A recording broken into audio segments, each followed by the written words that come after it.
I mean, a lot of our viewers may look at this and think, wait, didn't we hear about this with Jeffrey Goldberg? I think what's really important to point out here, Mika, is that this is a case, another chat where, and in this case, the Secretary of Defense intentionally added the individuals to this chat. Now, officials we spoke with said, yes, it includes some people who work directly around him, some very close aides.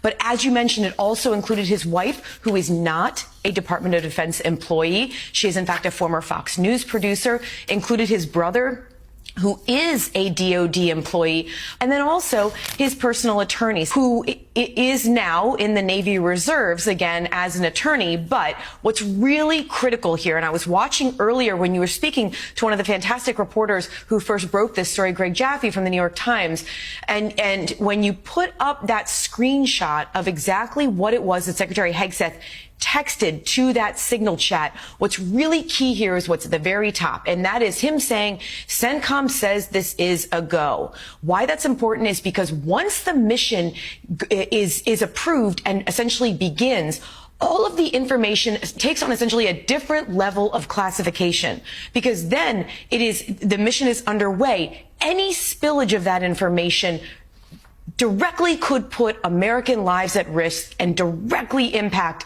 the outcome of that operation and that sensitive mission. And so why I point all of that out is these individuals, not only were they not direct employees of the Department of Defense, but they would not have had a need to know. Now, our reporting, according to my colleague Gordon Lubold and I, is that in fact Secretary Hegseth told a number of these officials in advance of these attacks against the Houthis that he would keep everyone posted on what was about to unfold. And he was warned by at least one aide, be careful what you put in the signal chat here. So he was informed in advance, and then now, as we know, because of the reporting by The Atlantic and first reported by the New York Times, that in fact he texted not one but two signal chats, information in advance of a mission, manned aircraft and U.S. sailors who were on those ships carrying out those strikes, texted direct information about those strikes in advance.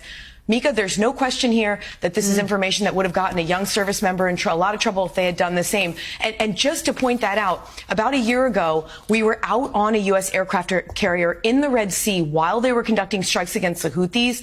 Several days before the strikes begin, they begin this protocol where they turn off all communications. I can tell you, we couldn't communicate because they are so concerned about the possibility of any information getting out that they turn off the information for the sailors. That is exactly what Secretary Hegseth was chatting with here on Signal, Mika.